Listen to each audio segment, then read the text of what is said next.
Hello everyone, another beautiful day, me again. Good evening Saya, good evening Zazu. Checking in with the evening report, far away. Sitting here on a Sunday. Look, we talking about here Marvel versus DC, and it's overdue now. Hype, rumor, speculation don't mean anything anymore. A game like this is overdue. I mean, you had Marvel versus DC in the comic books, but you never had it in a fighting game. I mean, you had different superhero games on different PlayStation and Xbox console, but you never had a Marvel versus DC fighting game. Now, of course, you had Marvel vs. Capcom. Marvel vs. Capcom 1, 2, 3, and Infinite, and then there's Injustice by NetherRealms, which was formerly known as Mortal Kombat versus DC, but they turned it into Injustice. And then it's Mortal Kombat characters versus DC characters. But now Marvel versus DC is overdue. In Injustice, they only put so-called fan favorites. They should have put more characters. And which brings the case for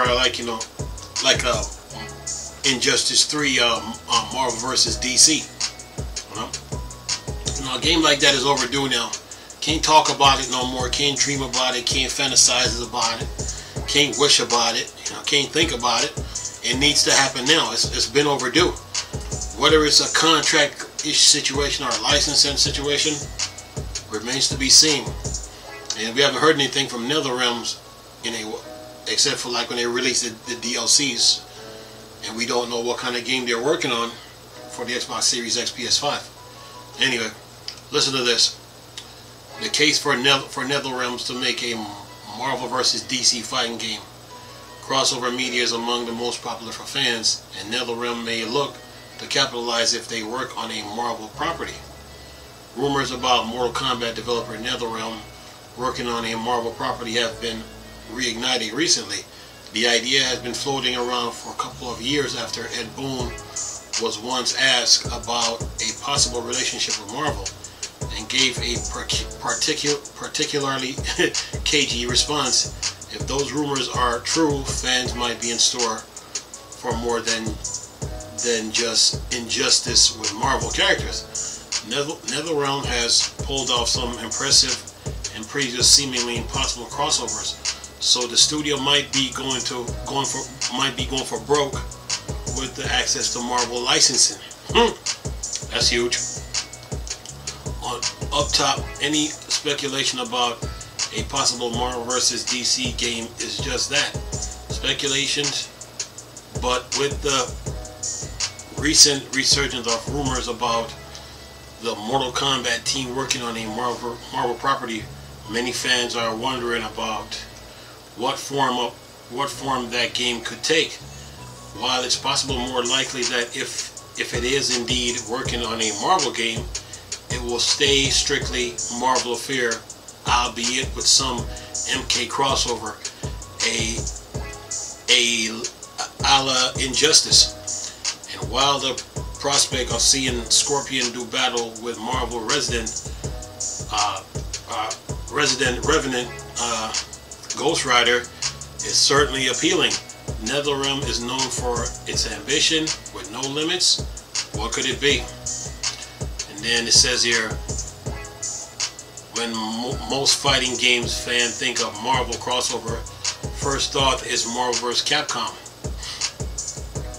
After a lackluster reception to Marvel vs. Capcom Infinite, though the gargantuan entertainment company may be looking at other avenues to bring Marvel characters into the fray, the biggest possible splash for a new Marvel fighting game would be to see its iconic characters battle against the other comic giant DC.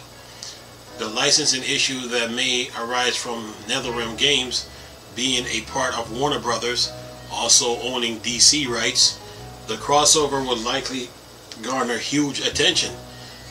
NetherRealm has already set itself as a high bar. No, NetherRealm has already set itself a high bar for Injustice 3. So if it is in fact working on a Marvel game, expectations are likely already a factor. Then it says here, conceptually, most fans perceive Marvel and DC as in direct competition with each other, and that largely true to screen print. Obviously, the natural kind of fan argument with Marvel versus DC is in terms of their games, at least not yet, so a crossover this big isn't something out of the ordinary. The two comic book giants have already collaborated on a huge crossover event in their comic back in the 90s, with the outcomes of major battles like Superman against the Hulk being decided by fan mandate. A modern crossover for the two would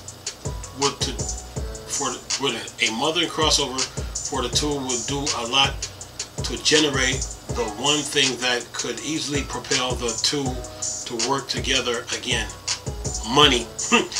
A Marvel vs. DC fighting game with the polish of MK brought to its story and gameplay will draw in a large swath of fans beyond just the more niche audience for fighting games. And it says here, and the team at NetherRealms will already have a groundwork for crafting a story due to the aforementioned comic event. With the Injustice series, the developer has already proven its merit in crafting stories of its own with license and franchise. If any studio could manage to bring together Marvel and DC, it's likely the one that has already created the game with the Exomorph can battle Leatherface, or where Terminator and Robocop can duke it out. NetherRealms, and with the stake as high as the total destruction of Earth already in its wheelhouse, NetherRealm could be one of the very few studios ambitious enough to tackle a Marvel vs. DC game. Yeah, they can. They'll be the one to do it, because they already got Injustice. They already got Mortal Kombat vs. DC, but now it's Injustice. They got Injustice 1 and 2, and both games are good. And imagine if they just add the Marvel characters to that. Not based off popularity, just any Marvel character. The game will take off. The game, Injustice will be, Injustice fan base would be huge, would be gigantic. Okay, so because people have been waiting for that, for a Marvel versus DC for years in a video game, and the only studio that you could think of that can do that is NetherRealm Studios, because they're already working with DC characters. So the only thing they got to do now is bring over the Marvel characters and get it on. So I mean, could Injustice 3 be a Marvel versus DC? Only time will tell, you know. Rumors, hype, speculation don't mean nothing until you see like a live video of the gameplay and live gameplay footage. Once you see the live gameplay footage, then the hype is real. But right now, rumors and speculation and leakers leaking stuff don't mean anything right now. It ain't concrete until you see a live video of the game running, a live video of it, or people playing it, live test, like at an E3 or something. Once that happens, it is on after that. The fans are gonna come in. That game's gonna sell out quick. And you know, based on these superhero games that we've been getting,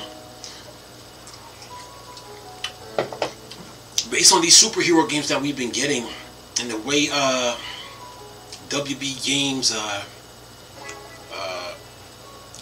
who was that? WB Games, and the creators of the Arkham series, they made some good superhero games. So with the Rocksteady. So where Rocksteady and WB Games have been making superhero games, and then plus Insomniac with Spider-Man, the way these superhero games have been, and the combat systems that they have in them, and then you turn around and play Injustice after that, you're like, okay, it's overdue now. It's overdue. It's got to come out. It's got to come out. So it's only a matter of time right now. And then with the power of the Xbox Series X and PlayStation 5 and the power of PC, and then you got the entire Microsoft brought the entire iOS user base over to Game Pass. It's only a matter of time, man. So hypes, rumors, and leaks don't mean nothing until there's a live video showing the game running, okay, and an announcement made about it. Announcement video, and that's it. That's all that matters right now. But right now, as we speak, all we can do right now is wait, and all we have on our side is time, okay? Because time tells everything. Anyway, I'm gonna leave a link in the description box with this article so you can look at it. Nice talking to you people again. Chris, still a Star Wars and Star Trek thing. For Dark Side. Come on. Peace.